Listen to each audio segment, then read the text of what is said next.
आपका हमारा। सीटेट सार्थक क्लास में ना मेरे लिए दाएं बाएं हाथ का खेल है आपका सीटेट पास कराना।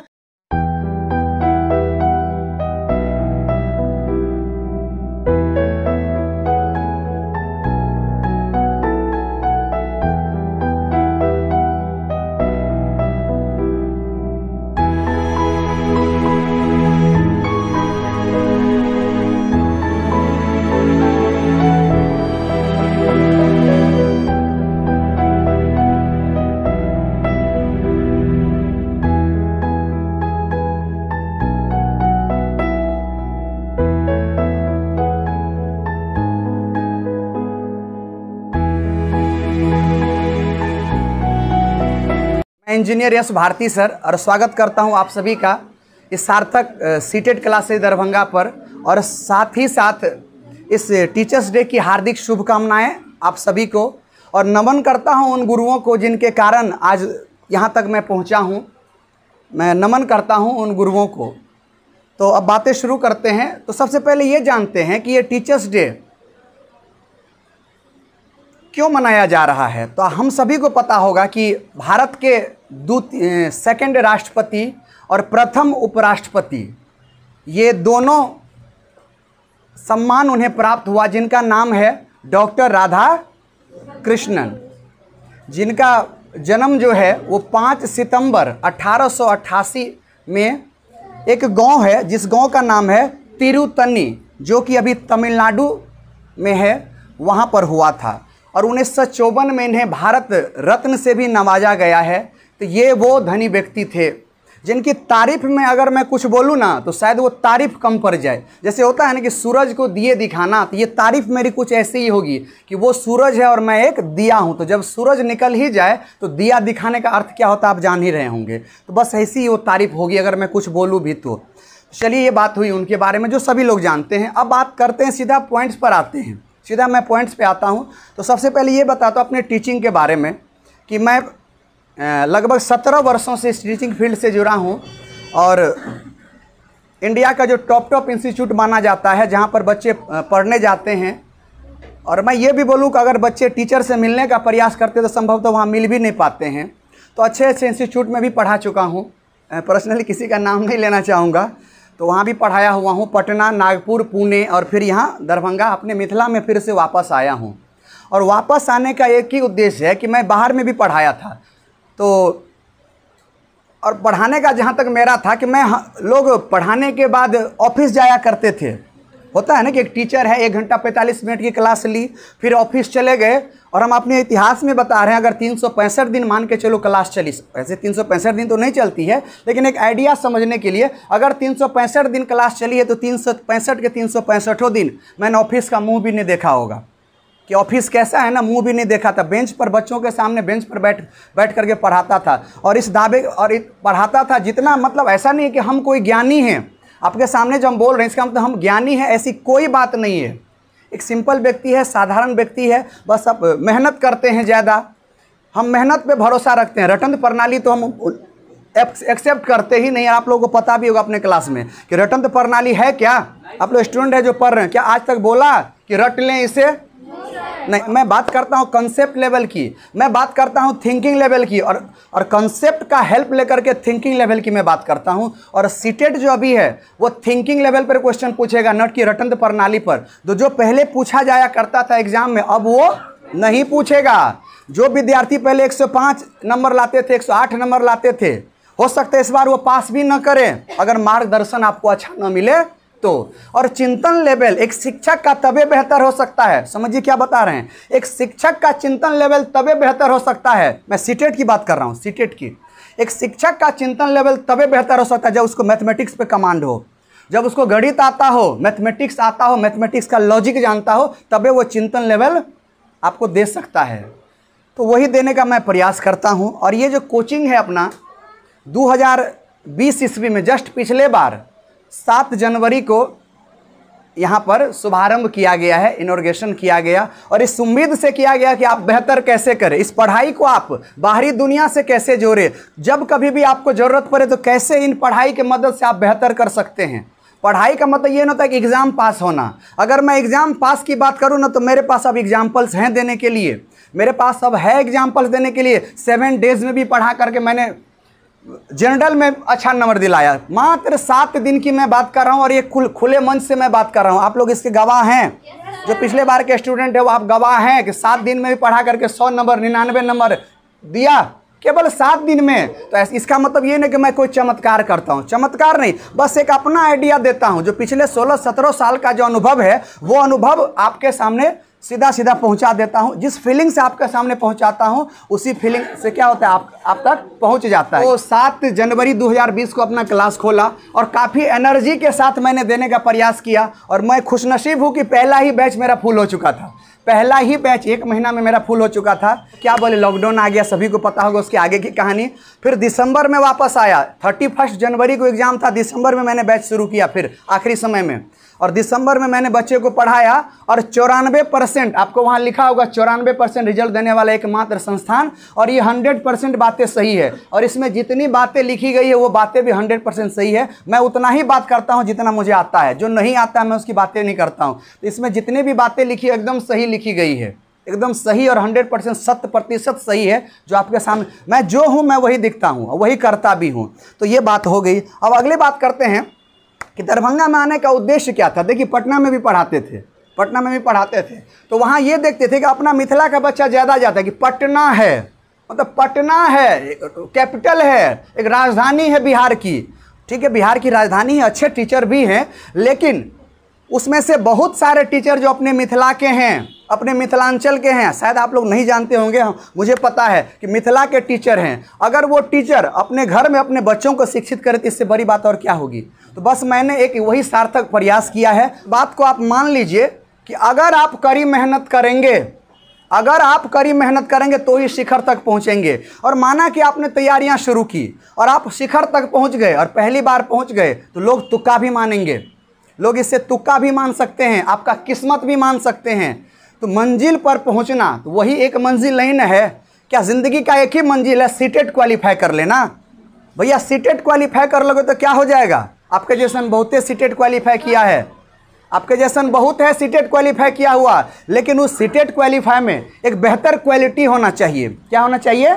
एक बेहतर क्वालिटी होना चाहिए। तो एक बेहतर क्वालिटी देने का एक सार्थक प्रयास हम कर रहे हैं और कुछ नहीं है। इसीलिए बोलते हैं दोस्त कि कर्मों से पहचान होती है इंसानों की। किससे होती है? कर्मों से पहचान होती है इंसानों की, वरना महंगे कपड़े तो पुतला भी पहनते हैं। तो महंगा कपड़ा पहनने से नहीं होता है दोस्त, महंगा कपड़ा। आप कितना मेहनत करते हैं, आप कल क्या थे ये मायने नहीं रखता है। आप कल क्या थे इसका ये कोई मायने नहीं रखता, आज क्या है ये मायने रखेगा। और आज जितना देंगे ना दोस्त, यही कल अच्छा बेहतर होगा। ये शरीर है ना, ये शरीर, इसके साथ आप जितनी आज बेवफाई कर लो, बेवफाई मतलब होता है तपाओ इसको, धूप हो बरसात हो मेहनत हो, जितना आज पसीना बहा दोगे दोस्त, कल आप और आपका फैमिली दिख जाएगा। ये सुख आपको कल दिख जाएगा। लेकिन आज अगर आपने सेव कर लिया, आज इसे आपने बचाने का प्रयास किया, तो कल तैयार रहिए रोने के लिए। कल चूंकि हर वक्त पिताजी साथ नहीं देंगे, हर वक्त पिताजी की दौलत काम नहीं आएंगी।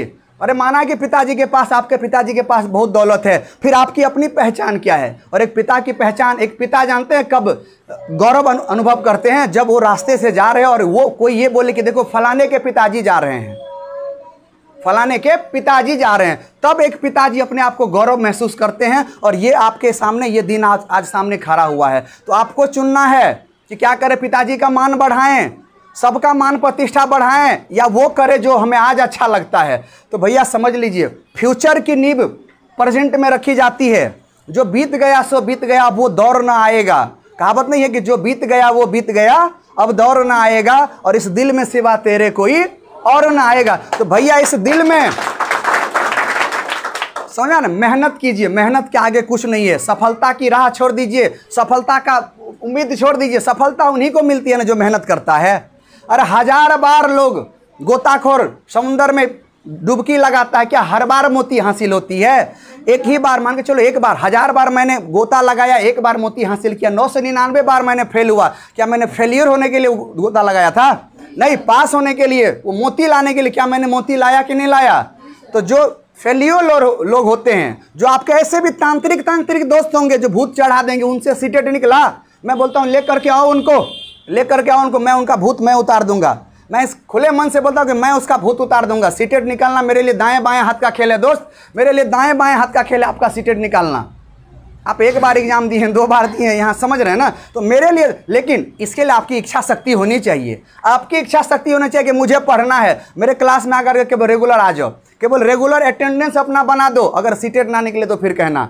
लेकिन आप कभी कभी आओगे तो फिर कभी कभी मेरे दिल में ख्याल आता है तो मैं पूछूंगा कि बीच बीच में किधर जाता है, और वही बीच बीच वाला रिजल्ट आपका होगा। आपकी regular study is the guaranteed bye success. प्रतिदिन का अध्ययन ही क्या होता है दोस्त? सफलता का प्रतीक होता है। रेगुलर पढ़िए, कम पढ़िए, रेगुलर पढ़िए। आप लोग बताइए, जितना पढ़ाते हैं आपको क्या लग रहा है कि 10-20 मिनट काफ़ी नहीं होता है क्या रिविजन करना?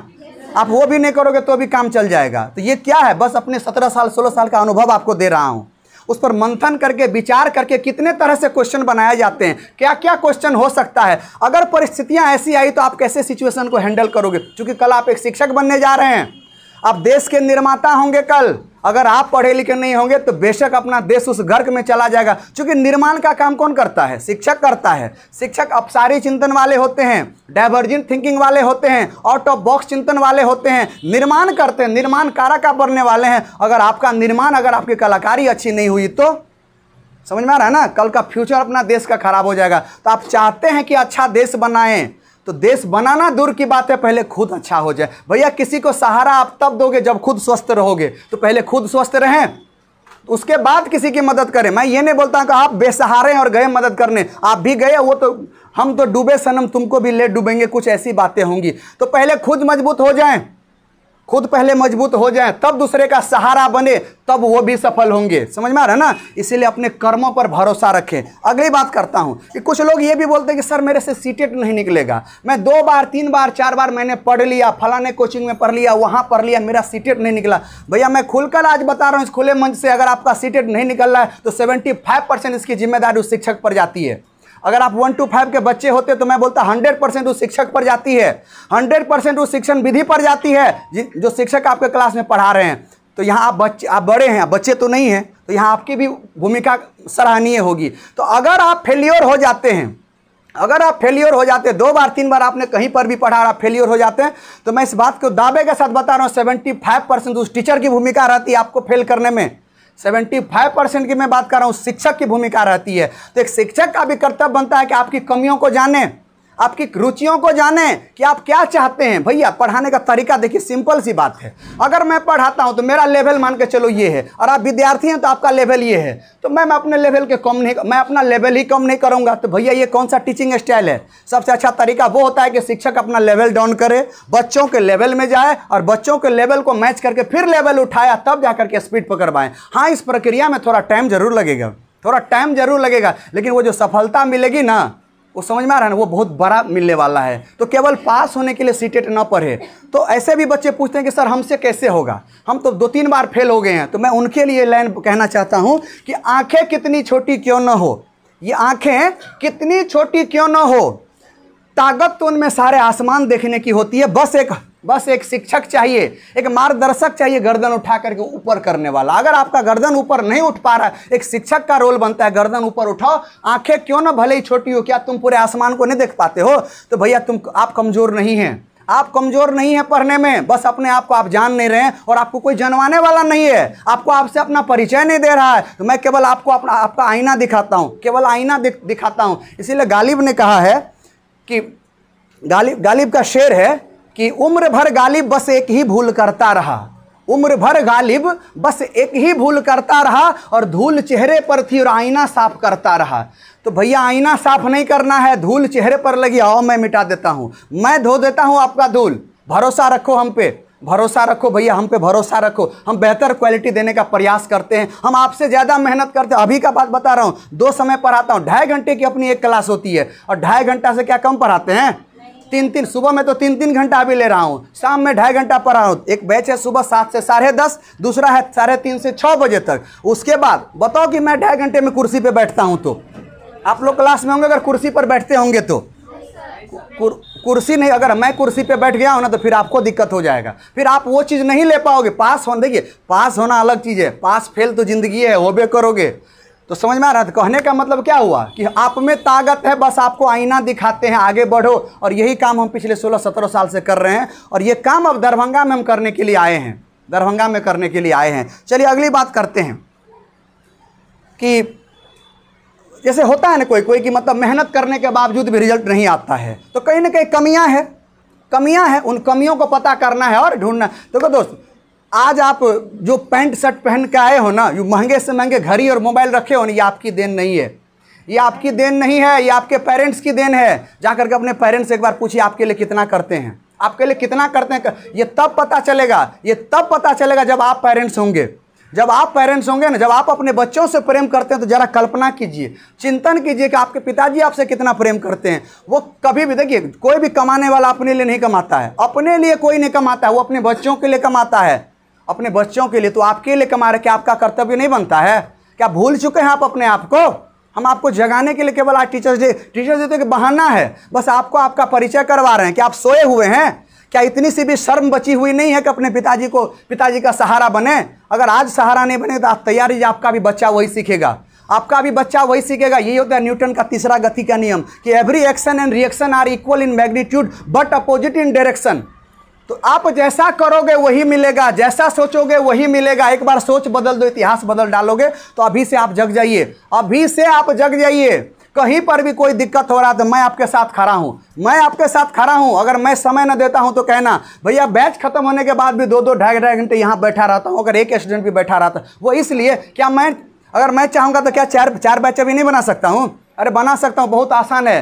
लेकिन 4 बैच इसलिए नहीं बनाता हूँ। अभी कुछ दिन पहले मैंने झंझारपुर में खोलने का प्लान बनाया था कि झंझारपुर में एक बैच खोला जाए, और वहाँ पर गया, जगह देखी, सब कुछ देखा, प्लानिंग हो गया था। लेकिन जा करके जो वापस आया तो शाम में मुझे ऐसा लगा कि कमर दर्द कर रहा था। अगर मैं वहाँ खोल देता तो यकीनन यहाँ के बच्चे का रिजल्ट थोड़ा गड़बड़ आ जाता, और मुझे वो नहीं चाहिए।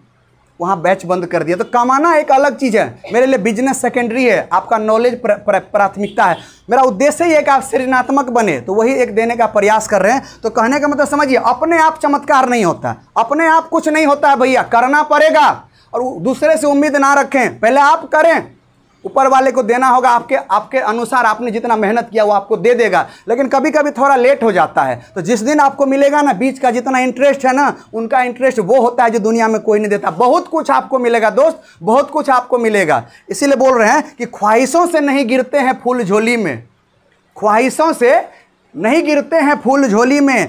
कर्म की साख को हिलाना होगा, और कुछ नहीं होगा कोसने से अंधेरे को। अपने हिस्से का दिया तुम्हें खुद ही जलाना होगा। तो आप अपने हिस्से का दिया खुद जलाओ। भैया हम कब तक मोटिवेट करेंगे? 2 तरह का मोटिवेशन होता है जिसको प्रेरणा बोलते हैं। एक होता है बाह्य प्रेरणा, एक्सटर्नल, जो अभी आपको दे रहे हैं, और एक होता है इंटरनल, आंतरिक अभिप्रेरणा। तो बाह्य प्रेरणा नेगेटिव भी हो सकती है, अगर गलत तरीके से पेश कर दिए तो नेगेटिव भी हो सकती है। लेकिन आपके अंदर अगर वो आग जल जाए, आपके अंदर वो अगर आग जल जाए, तो आपको अब किसी और की जरूरत नहीं। और वैसे ही बच्चे वो होते हैं, वैसे ही लोग वो होते हैं जो पहले अटेम्प्ट में यूपीएससी क्वालिफाई करते हैं।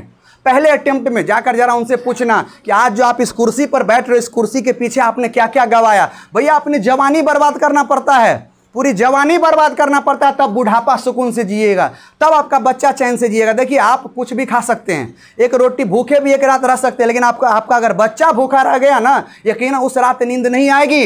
तो तैयार रहिए अपने कल के लिए। आज जगिए, आज मेहनत कीजिए, डबल कीजिए, ट्रिपल शिफ्ट कीजिए, जितना संभव है एनर्जी लगाइए। आज आपने लगा दिया तो कल मैं इस बात की गारंटी के साथ बता रहा हूं, कल आपका जीवन इतना बेहतर होगा, इतना बेहतर होगा कि आप सोच नहीं सकते हैं।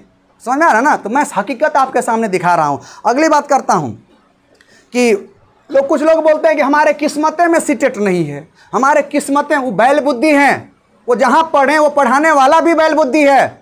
खोल के बता रहा हूं भैया, आपका फ्यूचर आप शिक्षक के ऊपर निर्भर करता है। एक शिक्षक चाहेगा तो आतंकवादी बना देगा, टेररिस्ट बना देगा, और चाहेगा तो वो एपीजे अब्दुल कलाम बना देगा। तो पूरा का पूरा निर्भर करता है शिक्षक के ऊपर कि आपको कैसे गाइड किया, कैसे मार्गदर्शक आपके बने, किस तरह के, जब आपके सामने समस्या आई तो समस्या को शिक्षक ने कैसे जाना, कैसे उसका समाधान निकाला। तो फुल्ली डिपेंड करता है शिक्षक के ऊपर। अगर वो चाहे तो बेहतर इंसान बना देगा, अगर चाहे तो आपको टेररिस्ट बना देगा। तो एक शिक्षक की भूमिका क्या है? टेररिस्ट बनाने की, क्या आतंकवादी बनाने की?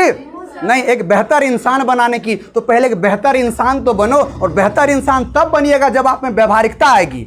आप समाज से जब जुड़े रहेंगे तबे बेहतर आप बनेंगे। अगर आप समाज से दूर हो जाएंगे ना तो बेहतर इंसान नहीं कर पाएंगे। हो सकता है आपकी सैलरी लाखों में हो, करोड़ों में हो सकता है आप चांद पे चले जाएं, पड़ोसी में कौन क्या आया कहाँ मारा कुछ पता नहीं चलेगा। तो भैया अपनों को जोड़ें, अपनी संस्कृति से जुड़ें, अपनी सभ्यता से जुड़ें, अपनी कला को समझें। हमारे पूर्वज जो कुछ नहीं जानते थे तो इतना जानते थे कि भैया रात का खाना अगर बच जाए तो गाय को दे देना, देते समय देखना कि उसमें कोई शीशा उसा तो नहीं है, कट जाएगा। लेकिन आज हम लोग क्या करते हैं, नाले में फेंक देते हैं। समझ में आ रहा है ना? तो वही बात है, उसी के लिए बोल रहा हूँ कि अगर आपको जीत हासिल करनी हो, जिंदगी में अगर सक्सेस हासिल करनी हो तो अपनी काबिलियत को बढ़ाओ। किसको बढ़ाओ? काबिलियत को बढ़ाओ। किस्मत की रोटी तो कुत्ते को भी नसीब होती है। तो किस्मत के भरोसे मत रहो, क्या पता किस्मत हमारे भरोसे बैठा है। तो आज कुछ कर दीजिए, किस्मत आपके साथ रहेगा। समझ में आ रहा है सभी को? मैं जिस भाव से बोल रहा हूँ आप तक पहुँच रहा है कि नहीं? समझिए, आज जगाने का प्रयास कर रहे हैं, केवल जगाने के लिए आपको आए हैं, इसलिए जग जाइए। और अभी भी मौका है, बहुत मौका है। केवल सीटेट पास नहीं करना है, जिंदगी को पास करना है। भैया जिंदगी है एक नाटक, और उसमें आपको एक रोल मिला है, तो रोल इस कदर निभाइए कि पर्दा गिरने के बाद भी तालियां बजती रहे। तो रोल इस तरह से निभाना पड़ेगा ना, तो अपना किरदार इस तरह से निभाइए। बस यही बोलेंगे। अगली बात करते हैं, समझिए। अब लड़कियों के लिए स्पेशल डेडिकेट फॉर गर्ल्स, ये स्पेशल गर्ल्स के लिए खास करके ये पॉइंट्स मैंने लिखा है कि लड़कियां बोलते कि सर, नहीं प्रैक्टिकल बता, सर हमारे हस्बैंड तो अच्छा कमाते हैं, निकला तो भी सीटेड ठीक है, नहीं निकला तो भी सीटेड ठीक है। अब कुछ लड़कियां भी कहते कि सर हम तो मास्टर के बेटी हैं, इंजीनियर के बेटी हैं, प्रोफेसर के बेटी हैं, हमारे पिताजी तो जहाँ शादी करेंगे अच्छे लड़का से करेंगे, ये करेंगे मानता हूँ। और भगवान करे कि ऐसा ही हो, एक बेहतर घर में आप जाएँ। उस घर को, चूँकि एक घर को कौन संभाल सकती है? महिला। अगर महिला अशिक्षित हो जाए ना तो समझ रहे कि उस घर का टूटना तय। इसीलिए महिला का साक्षर होना, पढ़ा लिखा होना, क्रिएटिव होना बहुत ही ज़रूरी है। तो मैं उन लड़कियों के लिए, उन महिलाओं के लिए एक संदेश देना चाहता हूँ कि समझिए भैया, कल किसका क्या होगा किसी ने देखा है क्या? हम तो ऐसे देखे हैं कि जिनके हस्बैंड अच्छा कमाते थे, लाखों में कमाते थे, छोटी सी एकल परिवार हुआ करता था, किन्हीं कारण बस डेथ कर गए हस्बैंड जी, रोड पे आ गई वो। रोड पे क्यों? क्योंकि वो उस तरह के थे ही नहीं, उन्हें कभी लाया ही नहीं गया, फील्ड में उतारा ही नहीं गया, क्रिएटिव बनाया ही नहीं गया। इसीलिए क्या पता, कल का भविष्य कोई नहीं जानता दोस्त, किसी का कल किसी ने नहीं देखा है। इसीलिए हम तैयार रहेंगे ना कल के लिए भी। मान कर चले कि हम ही हैं, मेरे बच्चे हैं, तो भैया आज छोड़ करके जाएंगे तब न कल बच्चा उस पर टिकेगा। समझ में आ रहा है ना? तो ये उनके लिए मैसेज है, ये उन स्त्री के लिए मैसेज है कि कौन देता है उम्र भर का सहारा। ये आप लोगों के लिए है कि कौन देता है उम्र भर का सहारा। लोग जनाजे में भी कंधे बदलते रहते हैं। भैया जनाजा में भी कंधा बदलता रहेगा, यहाँ कौन साथ देने वाला है? कोई साथ नहीं देगा। बस आपका मेहनत, आपका लगन, आपकी विद्या, आपका एजुकेशन, आपका स्किल्स, आपका क्रिएटिव माइंड, यही हर वक्त साथ देगा, दूसरा कोई नहीं। भाई दूसरा कब देगा? जब आप स्वस्थ होंगे, समझ में, मस्त होंगे, व्यस्त होंगे, आपके पास रुपया पैसा होगा, तो आपके दोस्तों बहुते होंगे। जरा सा कभी बोले ना कि दोस्त जरा सा एगो किडनी दे दो ना, किडनी दो, थोड़ा सा किडनी का काम है, दोनों देखना। दोस्त तो दोस्त के बाद अगली बार दोस्तों नहीं दिखेगा। आजकल मोबाइल नंबर का ज़माना है, फ़ोनो नंबर अब नहीं लगेगा, बोला इनवैलिड नंबर। जिस नंबर को आप लगाने का प्रयास कर रहे हो वो नंबर है ही नहीं।